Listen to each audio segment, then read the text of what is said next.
Emotion is the hidden tax. You've been paying your entire life. Here is a question you've probably never been asked directly. Why do most people get emotional about money, while wealthy families treat it like math?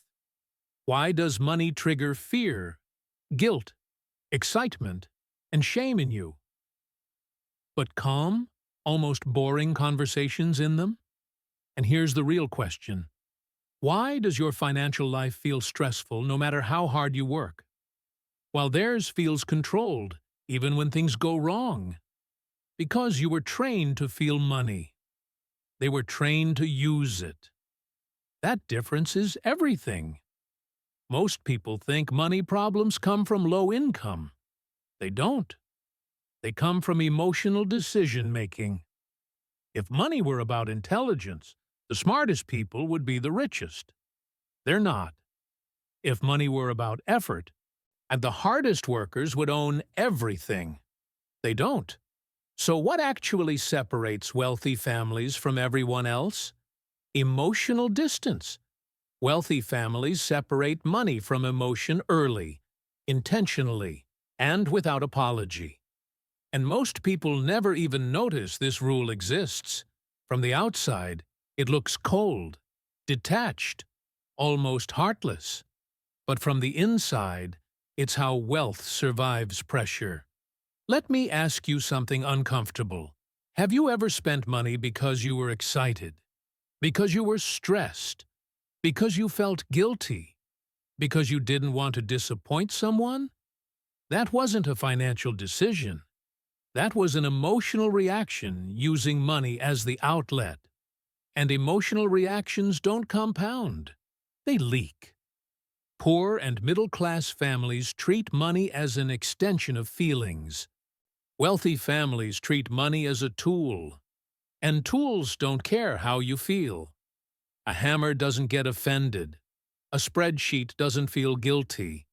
A balance sheet doesn't care about your intentions. It responds only to inputs. This is why wealthy families talk about money differently. They don't say, "This feels expensive." They say, "What's the return?" They don't say, "I deserve this." They say, "Does this make sense?" They don't say, "I believe in it." They say, "What happens if it fails?" Why does your financial advisor never emphasize this? Because they aren't paid to teach emotional discipline. They're paid to manage assets, not behavior. Tone shift, lower your voice. But behavior is where money is won or lost. Most people are emotionally bonded to their money. They attach identity to income, self-worth to net worth, status to spending. So every financial decision feels personal. And once money becomes personal, logic loses. This is why people hold on to bad investments because they're emotionally invested, overspend to reward themselves for stress, undercharge because they feel guilty asking for more, give money to family members who misuse it because they're afraid of conflict. Wealthy families don't do this, not because they're cruel, because they understand something you were never taught. Money mixed with emotion becomes unpredictable, and unpredictability destroys long-term wealth. Visuals, graph showing steady growth versus chaotic spikes.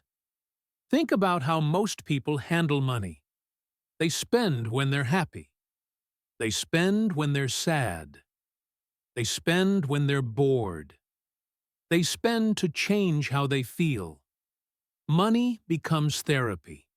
Retail therapy, status therapy, escape therapy. Wealthy families shut this down early. They don't let money regulate emotions. They let money solve problems. And problems don't require feelings.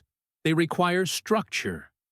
This is why wealthy families appear calm during financial stress. They don't panic. They don't dramatize. They don't argue emotionally. They adjust. Because money was never emotional to begin with. Let me show you something subtle. Notice how wealthy parents talk about money in front of children. No panic, no shame, no whispered arguments. They don't say, "We're broke." They say, "That's not a priority." Tone shift, emphasis. That language trains control instead of fear. Fear creates emotional adults. Control creates strategic ones. Poor families argue about money emotionally. Who sacrificed more? Who deserves more? Who feels cheated? Wealthy families remove deserve from the conversation entirely. Money doesn't care who deserves it. It cares what it's doing. That single shift is why wealth stays concentrated in certain families for generations. Now let's address something controversial. Wealthy families are often criticized for not rescuing relatives financially. They don't endlessly bail people out. They don't fund bad habits. They don't reward irresponsibility. Poor families call this selfish. Wealthy families call it containment. Because money given emotionally doesn't fix problems. It delays consequences. And delayed consequences grow. Tone shift slower. Wealthy families separate love from money. They will love you fully and still say no financially. Most people can't do that. They think money is proof of care. Wealthy families know real care survives boundaries. That's why they can preserve capital. Emotion doesn't run their finances. Structure does. And if this feels uncomfortable, that's not an accident. It means you're seeing the rule you were never taught. How wealthy families train emotional detachment. Around money, visuals, calm boardroom, spreadsheets, quiet discussion. Wealthy families are not born emotionally detached from money. They are trained slowly, deliberately, relentlessly. The first rule they learn is simple. Money is discussed without emotion. No raised voices, no guilt, no shame, no drama. Tone shift. Matter of fact, when money is calm, it becomes manageable. When money is emotional, it becomes overwhelming. Wealthy parents explain money like engineers explain systems. Inputs, outputs, constraints, risk. They don't say, "We are rich." They say, "This is how capital flows." Children learn early that money is procedural, not personal. That's why wealthy kids are often unimpressed by flashy spending. They've seen the back end. They know appearances are fragile. Another rule wealthy families live by. Never make money decisions while emotional. Not angry, not excited, not afraid, not desperate. They delay decisions intentionally. Why? Because emotion decays. But consequences don't. Most people act immediately and regret slowly. Wealthy families pause first and act clean. They also separate money roles from emotional roles. One person handles numbers. One handles strategy. One handles execution. Money is assigned, not debated. This removes ego from the process. Poor families mix everything. Everyone has feelings. Everyone has opinions. Everyone feels entitled. And entitlement is emotional. Wealthy families eliminate that chaos with clarity.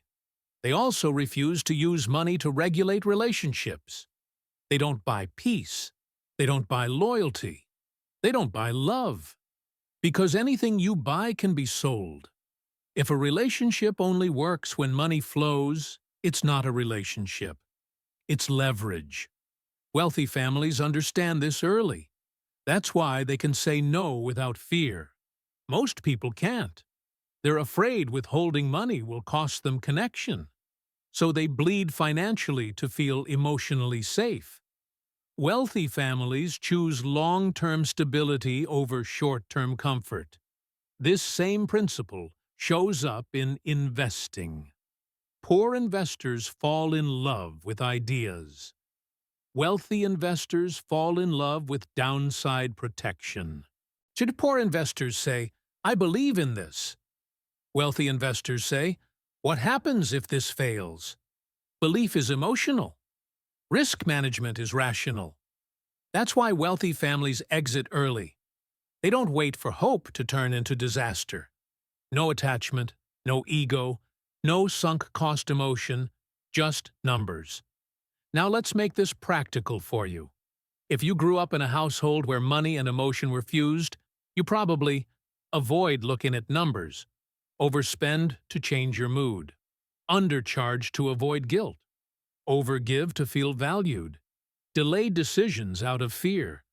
That's not weakness. That's conditioning. And conditioning can be undone. Here's how wealthy families rebuild emotional neutrality around money. First, delay every decision. Create distance between feeling and action. 24 hours, 48 hours, a week.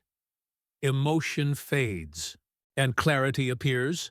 Second, never explain financial boundaries emotionally. No justifications, no apologies, no speeches. A clean no is respectful. Third, separate love from money. Support emotionally. Encourage verbally. Help strategically. But do not let money become proof of care. Fourth, track everything. Emotion thrives in vagueness.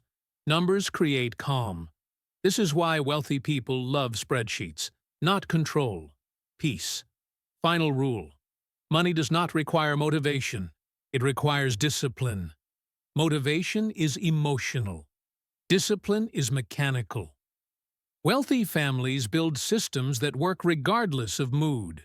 Here's the truth most people never hear. Money mixed with emotion creates chaos. Money separated from emotion creates leverage. Wealthy families don't hate emotion. They just don't let it touch money. And once you understand that, your financial life changes permanently. You stop chasing feelings. You start building outcomes. That's the line between stress and stability, between income and wealth, between noise and control.